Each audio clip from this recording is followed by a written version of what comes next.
पूरी रात फोन पर लंबी गुफ्तगू करेंगे, पूरा दिन व्हाट्सएप फेसबुक पर चैटिंग ऑन है, दिल वाले इमेजेस सेंड किए जा रहे हैं, रोमांटिक स्टेटस लगाए जा रहे हैं और मामलात सिर्फ यहाँ तक महदूद नहीं, बाकायदा मुलाकातें की जा रही हैं। पार्क और रेस्टोरेंट ऐसे लोगों से भरे पड़े हैं, हाथों में हाथ पकड़े जा रहे हैं, नज़रों से नज़रें मिलाई जा रही हैं, तोहफे दिए जा रहे हैं, एक दूसरे से प्यार की कस्में और वादे किए जा रहे हैं।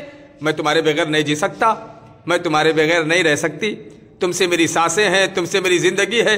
और कुछ वक्त के बाद नतीजा कुछ ऐसे निकलता है, कहते हैं कि अब्बू ने मेरी शादी कहीं और तय कर दी है। अब लड़के के पाँव से ज़मीन निकल जाती है, आंखों के सामने अंधेरा आ जाता है।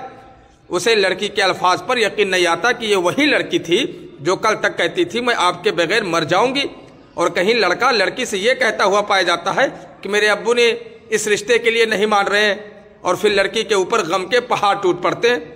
उसे अपनी सारी जिंदगी तबाह बर्बाद होती नजर आती है कि जिस शख्स को मैंने अपना तन मन सौंप दिया, जिस शख्स के लिए अपनी इज्जत व आबरू की फिक्र ना की, जिस शख्स के लिए अपने वालिदैन को नाराज किया, जिस शख्स के साथ साथ जीने मरने की कसमें खाई, आज वो एक लम्हे में मुझे छोड़ गया।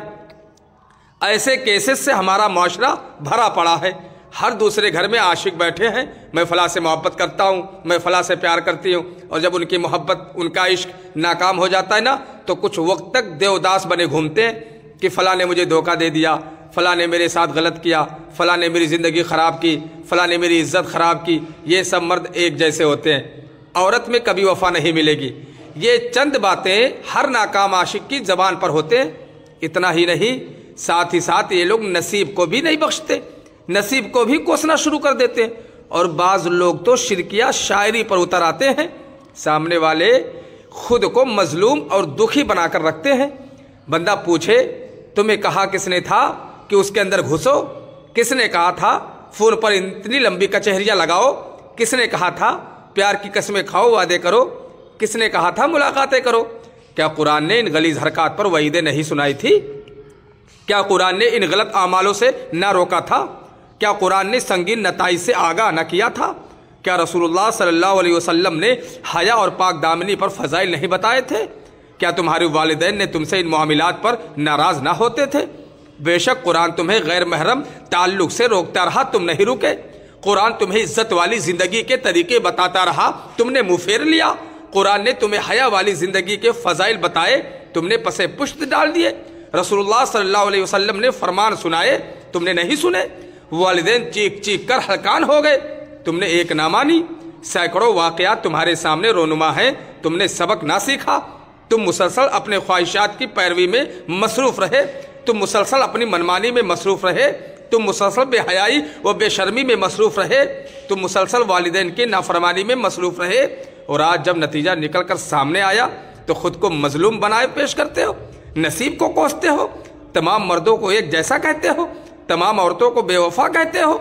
रोना बंद कर दो और तस्लीम करो, यह सब तुम्हारे गलत कामों का नतीजा है कि तुम्हें समझाने के लिए दर्जनों आयात उतरी, सैकड़ों अहादीस आई, लेकिन तुम सब ने मुंह फेर कर बेशर्मी और बेहयाई के पैकर बने रहे।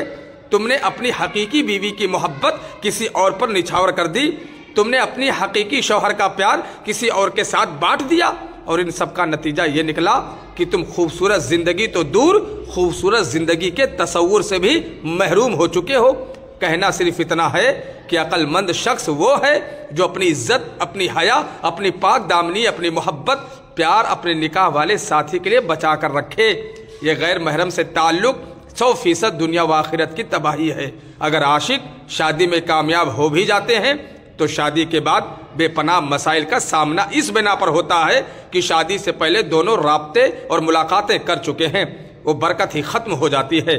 कोर्ट में जाकर देखें तो 75% तलाक के केसेस इश्किया जोड़ों के मौजूद हैं। शादी हमेशा उन लोगों की कामयाब होती है जो हया और शर्म वाले होते हैं। ये गैर महरम से इश्क व ताल्लुक तुम्हें कहीं का ना छोड़ेगा।